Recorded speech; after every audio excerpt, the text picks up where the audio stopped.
Oke, kita mulai ya. Bismillahirrahmanirrahim. Assalamualaikum warahmatullahi wabarakatuh.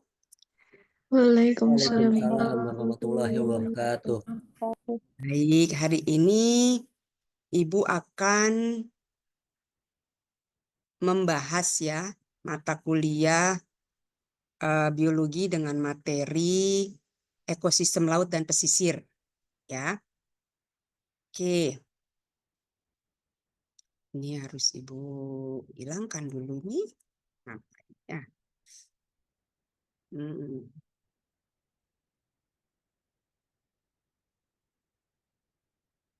Ya. Kita sebentar. Kita lihat di sini ya, kalau kita bicara soal ekosistem laut dan pesisir, ada zonasi ya. Zonasi dari wilayah pesisir dan laut. Ada, kalau tidak salah ada 2 zonasi. Yang pertama adalah berdasarkan dimensi horizontal, ya. Yang kedua adalah berdasarkan dimensi vertikal. Oke. Nah, untuk yang dimensi horizontal ini terdiri dari zona neritik, ya, dan juga zona oseanik. Zona neritik ini adalah pesisir. Sementara kalau yang zona oseanik itu adalah lepas. Dan ini kita kenal dengan namanya daerah pelagik, ya, pelagis atau pelagik ya. Nah, kalau untuk pesisir kalian mungkin tahu ya, itu ada di daerah pantai. Jadi tidak ke dalam laut lepas sana. Jadi kalau kalian itu tahu laut itu ada daerah pesisir dengan laut lepas, nah ini dia. Kalau kita pakai bahasa-bahasa yang lebih ilmiah itu adalah zona neritik dan zona oseanik, ya. Sementara kalau untuk dimensi vertikal, ya. Nah, untuk yang vertikal ini kita melihat dari stratifikasi perairan. Stratifikasi perairan ini kita akan melihat berdasarkan tingkat kedalaman, ya. Nah, di sini kita melihatnya berdasarkan intensitas cahaya matahari yang masuk ke perairan, atau kita bisa cek atau kita katakan itu berdasarkan kedalaman. Ada 2 zona, itu zona fotik dengan afotik, ya. Zona fotik ini disebut juga dengan zona epipelagis, ya, di mana kedalaman itu tidak terlalu dalam. Ya, sekitar 50 sampai 150 meter. Dan ini matahari masih bisa tembus ke dalam. Sehingga kalau kita melihat ya di daerah kedalaman ini akan kalian temukan berbagai hewan-hewan dan juga tanaman yang mungkin umum kita lihat gitu ya.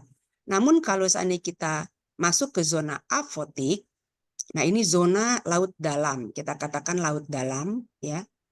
Karena di sini daerah ini atau zona ini tidak ditembus cahaya matahari. Jadi gelap kondisinya. Ya. Kedalaman itu sampai 700 sampai 10 dari 700 sampai 10.000 meter. Nah, ini sudah banyak sekarang kalau kita bicara biologi ya, orang biologi laut, sekarang sudah banyak tim atau ekspedisi-ekspedisi yang melakukan observasi di laut dalam atau dikenal dengan ekspedisi laut dalam. Mengapa? Karena di laut dalam itu masih banyak sekali rahasia ya yang belum terungkap. Banyak hal-hal yang belum kita pahami. Mulai dari jenis hewannya, jenis tumbuhannya, bagaimana proses kehidupan di sana berlangsung ya. Sehingga itu cukup menarik sekali. Bahkan Ibu tadi baru saja cek ya di media sosial bahwa ternyata ada sumber energi yang tidak akan habis ya. Selain kita tahu adalah sumber energi dari fosil, itu ada di dasar laut ya, laut dalam itu adalah sumber energi yang tidak akan habis. Nah, itu sedang diteliti. Nah, tentu Ibu juga tidak begitu paham ya. Di BRIN kalau tidak salah sudah ada ya tim ekspedisi atau riset-riset laut dalam. Tapi mungkin tidak seintens dan tidak semaju ya negara-negara yang lain ya. Seperti itu. Karena tentu dibutuhkan peralatan yang luar biasa mahal ya, dan mungkin kita Indonesia belum mampu itu. Kemudian untuk zona afotik ini dibagi atas ada 4 lagi. Ya, ada zona mesopelagis, batipelagis, abisal pelagis, dan hadal pelagis. Nah, ini biasanya kalau kita ya anak-anak dari biologi, program studi biologi, kita atau di UIN Jakarta belum melakukan riset-riset laut dalam ya. Karena ini memang sesuatu yang tidak mudah ya, dan kita juga belum ada ahlinya. Hanya untuk riset-riset biologi laut kita masih berada di zona-zona fotik saja, bahkan di daerah pesisir ya, atau ke bagian laut dalam gitu ya. Kemudian ada yang namanya lagi zona bentik. Nah, zona bentik ini berkaitan dengan ketiga zona pelagis ya dari daerah afotik ini. Ada zona basial, ada zona abisal, dan juga ada zona hadal. Nah, ini kan hanya sekedar tahu saja ya. Dan ini berdasarkan kedalamannya ada 4.000 meter, kalau abisal sampai 6.000 meter. Sementara yang paling dalam, palung laut ini adalah zona hadal, itu sampai 10.000 meter. Ya, dan memang di sana kalau kalian mungkin mencek ya di YouTube, pernah Ibu juga memperoleh ada hewan-hewan yang sangat renik, dan itu biasanya masuk kategori hewan-hewan jenis plankton dan bentos yang banyak hidup di sana. Di mana cara mereka untuk bermetabolismenya pun juga agak berbeda karena tidak ada matahari begitu ya. Sinar matahari tidak ada karena sangat gelap. Jadi ada dia memiliki alat-alat tertentu untuk melakukan metabolismenya di sana. Ya. Dan kita tidak membahas yang itu ya, karena memang selain Ibu tidak terlalu pakar untuk hewan untuk laut dalam, tapi juga memang riset-riset terkait laut dalam sangat minim sekali. Ya. Baik, kita akan masuk kepada ekosistem wilayah pesisir ya.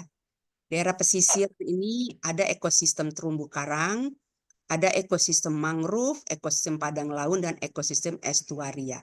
Estuaria ini masuk ke kategori lautnya. Sementara untuk yang pesisir itu adalah ekosistem terumbu karang, ekosistem hutan mangrove, dan padang lamun. Atau kita sebut sebagai seagrass. Ya. Ada seagrass. Ya.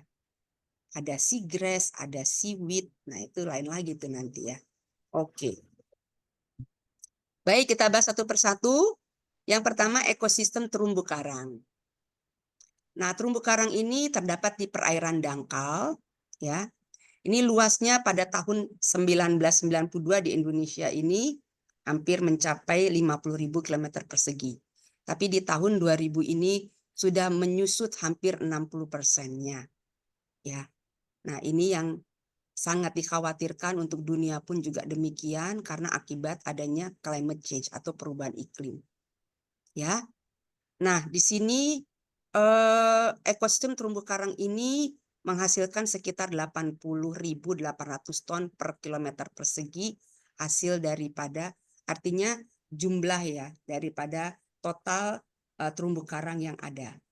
Ya, sekitar 80.800 ton. Dan di sini syarat tumbuhnya itu adalah perairannya harus jernih, kedalamannya sekitar 10 meter. Makanya di sini kita kalau melakukan riset-riset terumbu karang, itu biasanya kita membagi atas perairan dangkal dan perairan dalam. Nah, yang perairan dangkal itu biasanya kita sampai sekitar sampai 3 meter, kemudian 3 meter ke atas ya 5 sampai 7 atau bahkan sampai 10 itu adalah masuk kategori perairan yang dalam. Ini khusus untuk terumbu karang ya. Karena terumbu karang itu ada yang hidup di ketinggian atau kedalaman yang tidak terlalu dalam, sekitar 2-3 meter itu sudah ada terumbu karang, tapi ada juga yang sampai di kedalaman 7 sampai 10 meter ya. Suhunya harus hangat karena dia membutuhkan sinar matahari untuk melakukan metabolismenya ya. Karena terumbu karang ini, kalian tahu nggak terumbu karang ini hewan atau tumbuhan?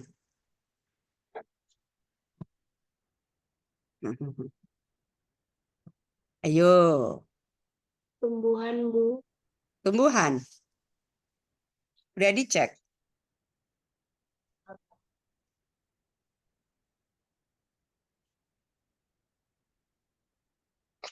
Aduh ya Allah. Kenapa Arsa ya Allah? Lazim. Gak Benar. apa-apa. Terumbu karang hewan atau tumbuhan? Hewan. Hewan, Bu. Hewan, Apa? hewan. Hewan. Iya, ini pertanyaan yang sangat umum ya. Kalian cek gitu nanti di ini. Ya, apakah terumbu karang itu hewan atau tumbuhan begitu ya? Ya, Hewan, Bu. ya, yang benar adalah hewan ya, gitu, bukan tumbuhan ya. Oke, nah di sini di ekosistem terumbu karang ini terdapat gerakan gelombang yang besar. Tujuannya untuk apa sih gerakan gelombang yang besar itu? Ya tujuannya itu adalah untuk bisa adanya sirkulasi nutrisi di sana. Ya, jadi nutrisi-nutrisi yang ada di sekitarnya akan bisa sampai di karang-karang yang ada. Ya, sirkulasi airnya harus lancar, tidak tergenang, ya, terhindar dari proses sedimentasi. Nah, biasanya di sini kalau misalnya syarat tumbuh ini tidak terjadi, ya, atau apa namanya itu mengalami gangguan, maka terumbu karang ini juga akan rusak. Nah, salah satu kerusakan terumbu karang akibat daripada lingkungan yang tidak cocok, yaitu terumbu karang ini akan mengalami penyakit, ya, atau dia akan mengalami yang namanya apa namanya itu kondisi memutih. Nah, kalian tahu nggak apa itu namanya? Istilahnya apa itu kalau terumbu karang yang mengalami kondisi memutih akibat adanya gangguan lingkungan? Anda pernah dengar namanya bleaching? Nah, terumbu karang yang mengalami bleaching itu adalah karena suhu yang terlalu tinggi, sehingga dia akan mati.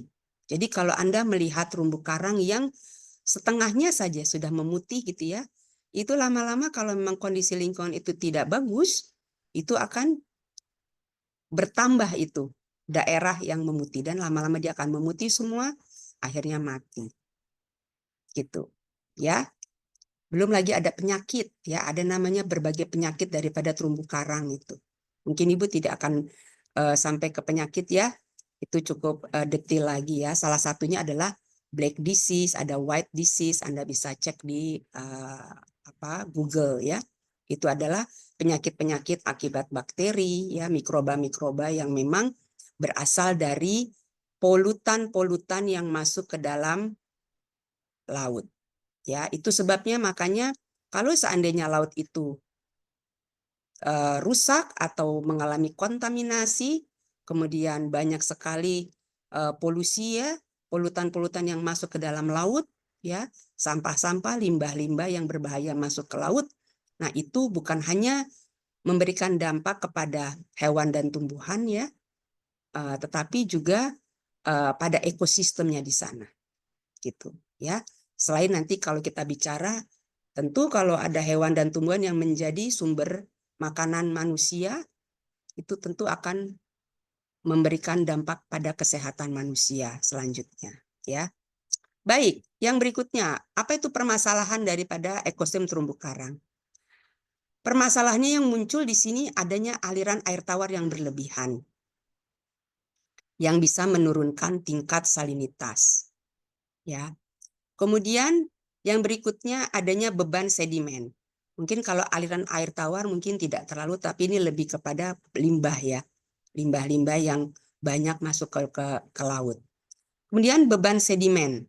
Sedimen ini adalah berasal dari polutan-polutan organik ya, yang lama-lama dia akan terdegradasi, kemudian dia itu akan terakumulasi membentuk lumpur-lumpur dan dia akan tinggal di dasar laut ya, atau bahkan dia akan menempel di hewan, tumbuhan, atau mungkin dalam hal ini adalah pada terumbu karang. Dan tentu di sini akan mengganggu biota untuk mencari makan ya.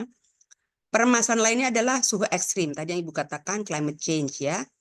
Apa namanya itu global warming ya, pemanasan global. Kemudian polusi. Kemudian adanya kerusakan akibat badai dan juga jangkar perahu. Nah, kalau bicara jangkar perahu, nah ini terkait dengan masalah manusia wisata yang wisata laut, ya. Banyak sekali wisata laut yang ada di negara kita, ya. Nggak jauh-jauh lah di Pulau Seribu misalnya. Para pemilik perahu itu kadang membuang jangkarnya sembarangan, sehingga dia akan merusak terumbu karang yang ada di bawahnya. Karena biasanya wisata laut itu mereka ingin sekali melakukan snorkeling, ya. Maaf. Berhenti di lokasi di mana adanya terumbu karang, dia akan berhenti di sana di atasnya, kemudian dia akan melempar jangkar dan tentu jangkarnya itu akan dikaitkan di terumbu. Tetapi kalau bahasnya dikaitkan, berarti si pemilik kapal itu akan turun, ya. Dia pegang jangkarnya, kemudian dia kaitkan dengan baik. Tapi yang kebanyakan dilakukan, mereka melempar. Sehingga pada saat mereka melempar itu, jangkar itu akan bergerak di bawah air itu dengan sebelum dia nyangkut, ya, di salah satu sangkutan misalnya pada terumbu karang, itu dia akan bergerak-gerak dan itu akan bisa merusak terumbu karang yang ada di bawahnya. Itu, ya. Yang berikutnya eutrofikasi. Ini adalah fenomena alam di mana terjadi kelebihan nutrisi. Kelebihan nutrisi yang terjadi di perairan itu akan menyebabkan terjadinya blooming algae atau reproduksi atau pertumbuhan daripada alga tanaman laut, ya, yang berlebihan. Sehingga laut itu akan tertutup oleh tumbuhan-tumbuhan laut itu dan akibatnya sinar matahari tidak bisa tertembus masuk ke perairan. Nah, eutrofikasi ini sangat berbahaya, ya.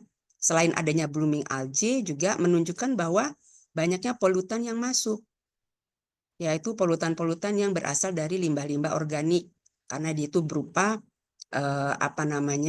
nitrogen yang masuk, ya, ke dalam perairan dari sumber-sumber makanan, ya. Protein, karbohidrat semuanya masuk. Sehingga itu akan menjadi sumber nutrisi sebenarnya untuk hewan dan tumbuhan yang ada di perairan. Namun kalau seandainya berlebihan itu pun juga tidak bagus, ya. Kemudian adanya penambangan terumbu karang sehingga terjadi erosi pantai. Nah, ini juga menjadi masalah. Di Pulau Seribu Ibu temukan bahwa terumbu karang itu yang memang sudah, mudah-mudahan yang dia ambil, yang dia tambang adalah yang memang sudah rusak, ya, atau sudah mati. Jadi banyak sekali batu-batuan yang berasal daripada terumbu karang itu, ya, berupa batu, ya, bukan batu-batuan. Terumbu karang yang sudah mengeras, ya, karena dia mengandung kalsium. Oke. Dan itu Ibu lihat teronggok di samping rumah-rumah penduduk di Pulau Seribu, ya, yang mana digunakan sebagai bahan baku untuk bangunan, ya, untuk nanti dia hancurkan, dia jadikan semen atau dijadikan untuk apalagi mungkin batu-batu, ya, yang karena sudah mengeras itu untuk campuran pada saat mereka membangun bangunan-bangunan di daratan. Nah, ini cukup ironis gitu. Padahal terumbu karang itu adalah fungsinya sebagai tempat hidup, ya. Tempat hidup dan sumber nutrisi bagi biota laut di sana. Oke, ini penyebabnya, ya. Selain yang tadi Ibu katakan tadi, sedimentasi itu karena pengerukan dan sebagainya, ya. Sehingga terjadinya penurunan kualitas perairan, ada pencemaran, kemudian penangkapan ikan yang berlebihan, kemudian eksploitasi juga pada spesies-spesies yang ada di daerah terumbu karang, ya. Karena spesies ikan yang ada di terumbu karang bagus-bagus sekali. Kalau kalian mungkin pernah melakukan snorkeling, banyak sekali ikan-ikan yang buat ini, ya, akuarium, ya, ikan-ikan hias itu bagus-bagus sekali. Dan itu biasanya memang diambil, ya, untuk diperjualbelikan gitu. Dan ini memang agak miris juga, ya. Selain terumbu karang itu pun juga diambil untuk cenderamata dan hiasan. Kemudian yang berikutnya kegiatan pariwisata tadi yang Ibu sudah katakan, ini bukan menyelap, ya, menyelam maksudnya, ya. Nah, bagaimana pengelolaannya? Nah, pengelolaannya tadi Ibu katakan, mungkin kalau terumbu karangnya itu sudah mati, bolehlah, nggak masalah, kita ambil ya, gitu. Tapi kalau yang masih hidup jangan. Oke. Kemudian adanya pengawasan, ya. Kemudian harusnya lokasi-lokasi industri itu harusnya jauh ya dari pesisir dan laut, gitu. Kemudian dilarang menggunakan bahan peledak untuk menangkap ikan karang. Adanya pembatasan hasil panen, ada biota-biota yang ada di sekitar terumbu karang, dan tentu adalah kesadaran masyarakat. Ya. Nah, yang terakhir ini adalah antisipasi, solusi atau cara kita untuk mengatasi kerusakan, yaitu melakukan rehabilitasi terumbu karang dengan transplantasi terumbu karang. Ini sudah banyak dilakukan transplantasi terumbu karang ya. Kalian bisa cek ya di Google ya, begitu banyak cara-cara transplantasi. Itu adalah langkah-langkah biasanya kami dari biologi atau mungkin teman-teman dari kelautan mereka banyak melakukan usaha-usaha untuk transplantasi terumbu karang. Walaupun itu bukan hal yang mudah dan cepat hasilnya. Karena untuk transplantasi itu butuh waktu yang sangat lama sekali untuk bisa mengembalikan. Hanya memang sekarang sudah berkembang berbagai metode ya, di mana prinsipnya kita memberikan tempat hidup, kemudian nanti itu dianggap sebagai terumbu karang ya, karena terumbu karang itu fungsinya adalah untuk tempat hidup dari biota-biota lain, sehingga nanti perlahan-lahan ikan ya, hewan-hewan laut lainnya akan berkumpul di sana sehingga apa namanya itu akan kembali membaik lagi kondisi yang ada di sekitar yang tereksploitasi tadi ya. Yang kedua, ekosistem hutan mangrove. Hutan mangrove ini disebut juga sebagai hutan pantai atau hutan pasang surut atau hutan bakau atau hutan payau ya. Oke. Fungsinya ekosistem hutan mangrove ini sebagai feeding ground untuk tempat makan ya, dan juga nursery ground tempat reproduksi, dan yang penting juga sebagai pencegah abrasi pantai. Nah, ini yang penting. Jadi kalau seandainya hutan mangrove ini dibabat habis, seperti yang sekarang banyak isu-isu itu ya, di daerah Pik ya, jangankan hanya Pik ya, itu memang di daerah Tangerang sana itu hutan mangrove itu sudah habis itu, sudah banyak alih fungsikan menjadi apa namanya tambak ya, untuk tambak dan fungsi-fungsi yang lain. Kebanyakan mereka menggunakan untuk tambak ya.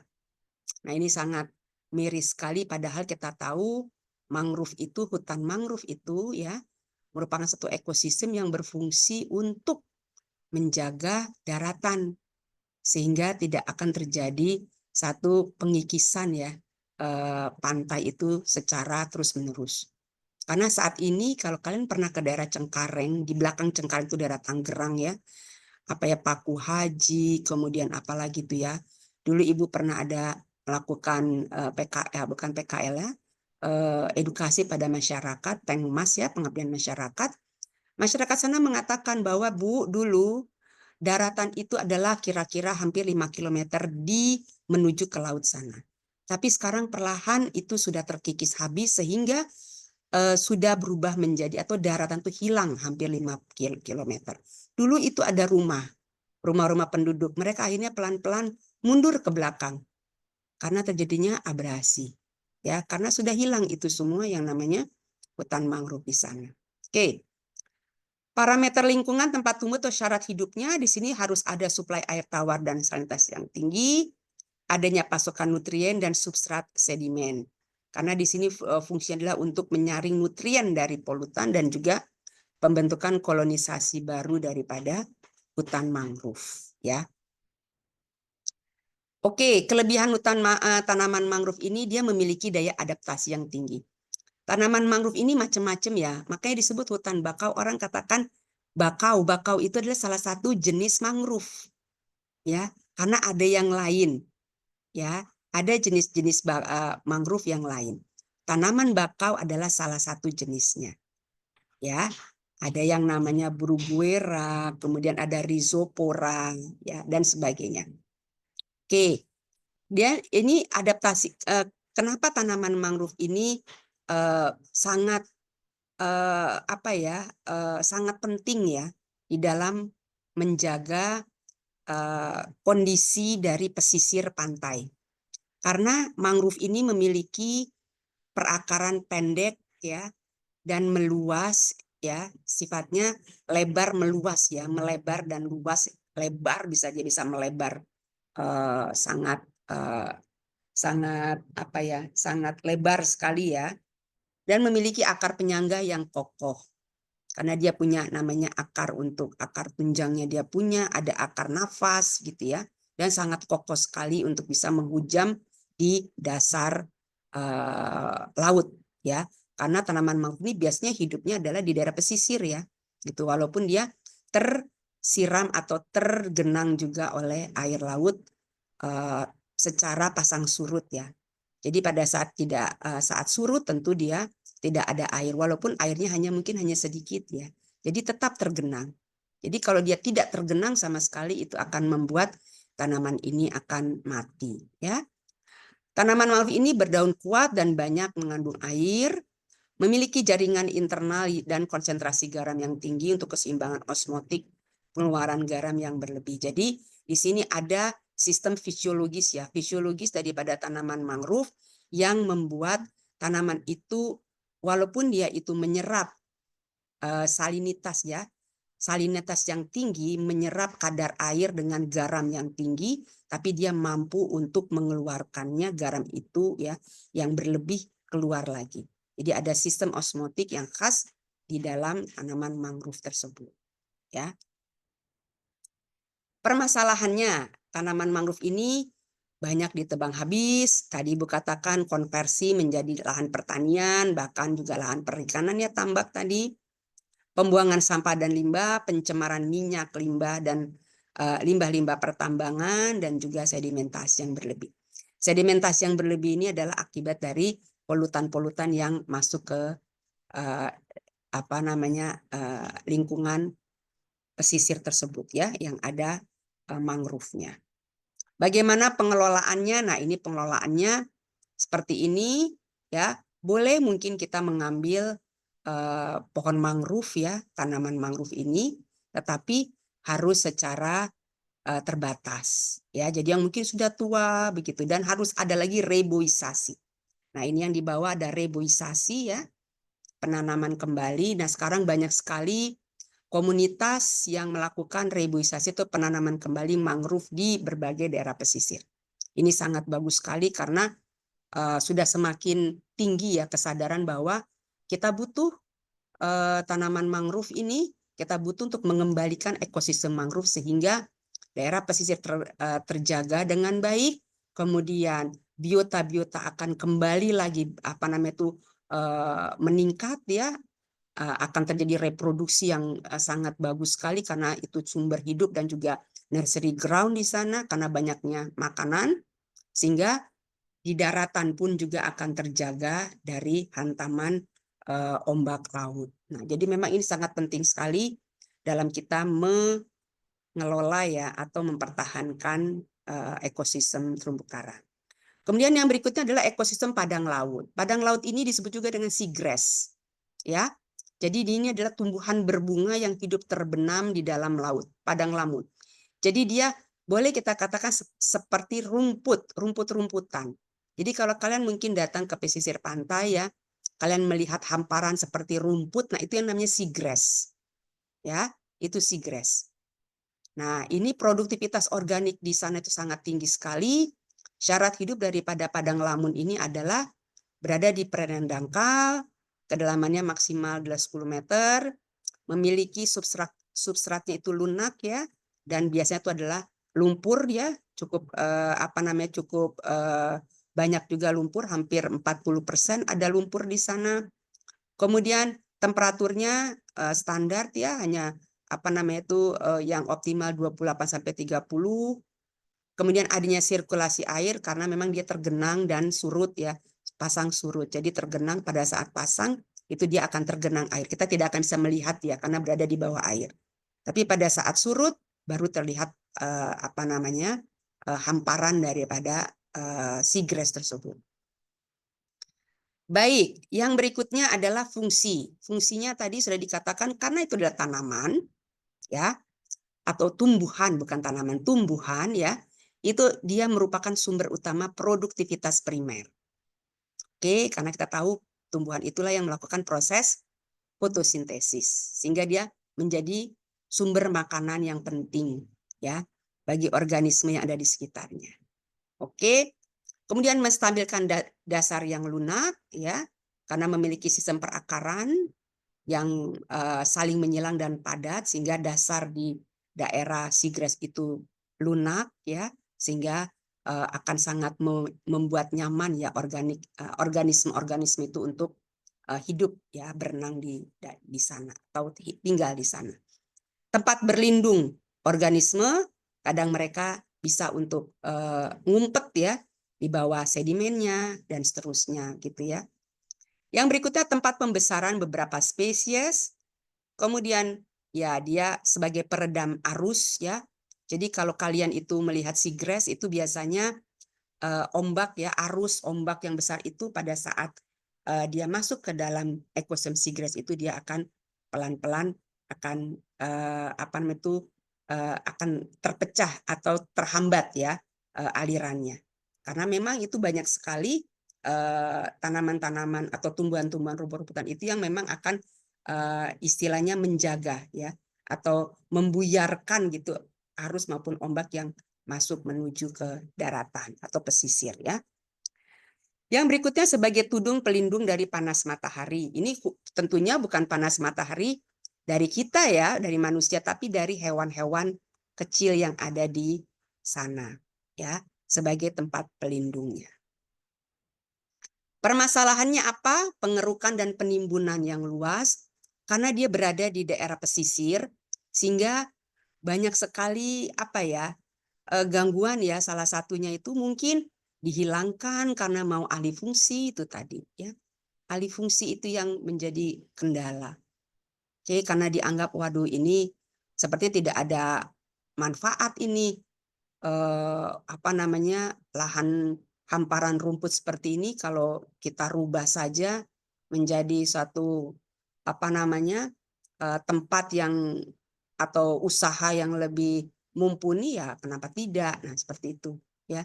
Jadi memang ini masalah alih fungsi lah yang menjadi kendala ini untuk masalah ekosistem di Lamun ini.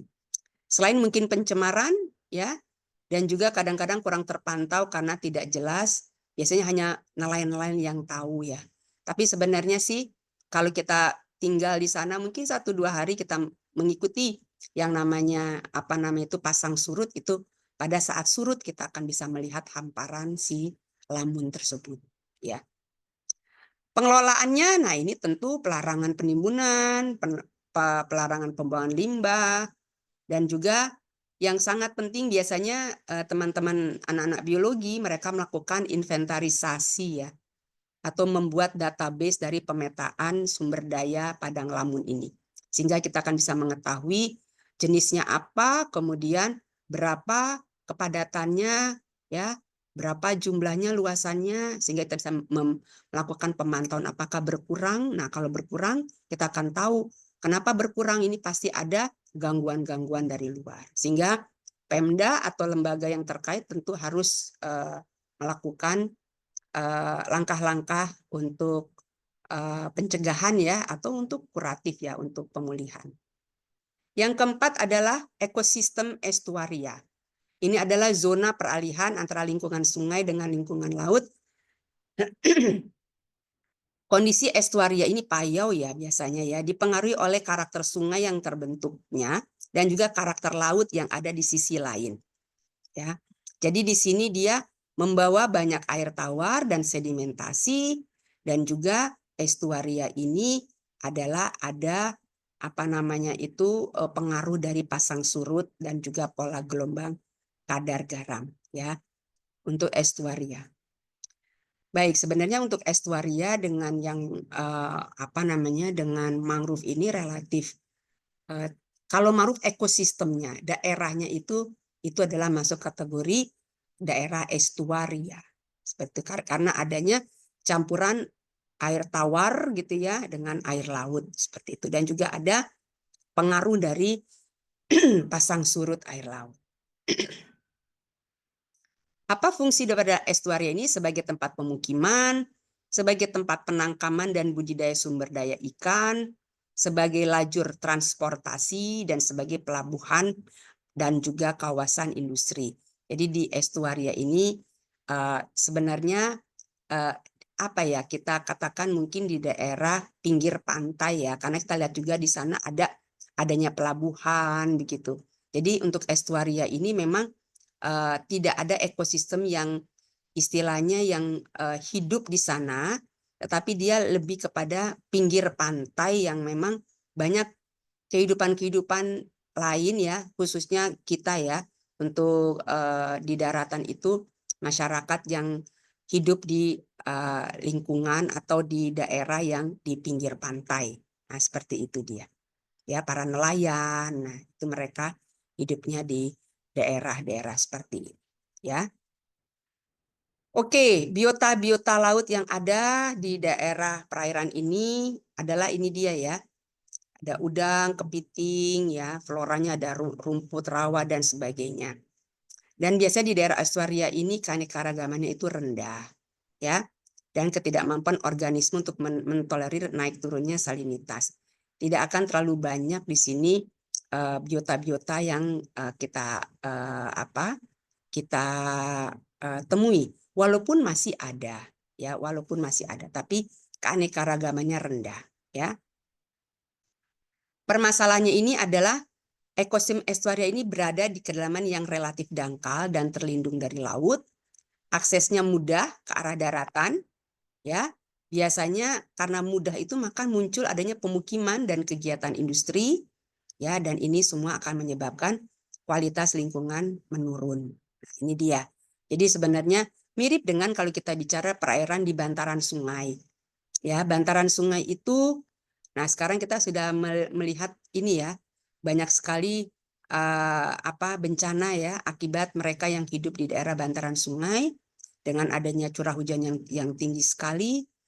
Daerah-daerah bantaran sungai ini terkena, dan juga karena bantaran sungai ini sudah tertutupi sehingga semakin lama yang namanya jalur air itu semakin mengecil, kemudian akibatnya air yang deras dari atas itu akan turun dengan sangat tinggi sekali, turun ke daerah bawah, ke daerah hilirnya ya, salah satunya adalah Jakarta.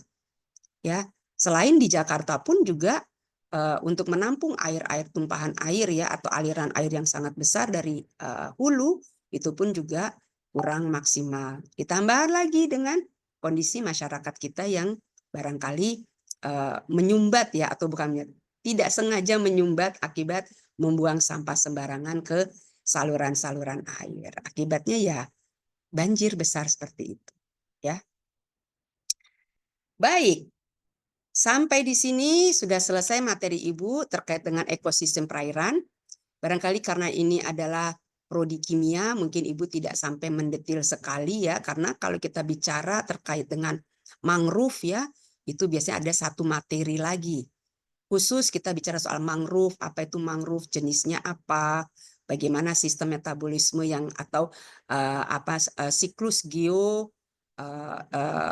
geokimianya ya, hidrogeokimia yang berlangsung di daerah perairan atau di ekosistem laut gitu ya. Tapi nanti sedikit Ibu akan bahas juga hidrogeokimia dari perairan secara umum ya. Kemudian seagrass juga. Itu kalau di biologi kita ada lagi satu materi khusus terkait dengan seagrass. Kita akan melihat satu persatu ya, baik secara morfologinya, anatominya ya, sampai juga kepada fisiologis dan sistem yang berlangsung di ekosistem tersebut gitu. Nah, kalau untuk anak-anak kimia, Ibu pikir hanya sekilas saja Anda memahami apa itu ekosistem yang ada di daerah perairan.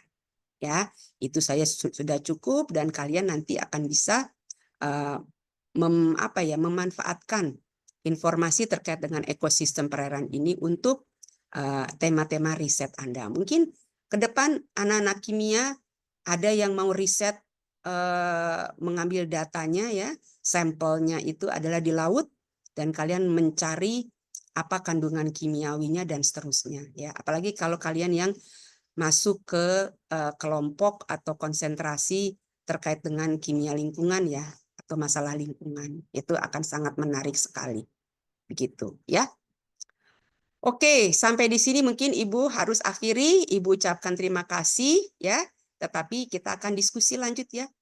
Ibu ini dulu, Ibu tutup dulu ya dengan baca hamdalah, alhamdulillahirabbil alamin. Assalamualaikum warahmatullahi wabarakatuh. Ibu akan tutup dulu ininya ya. Iya, Ibu stop recordingnya.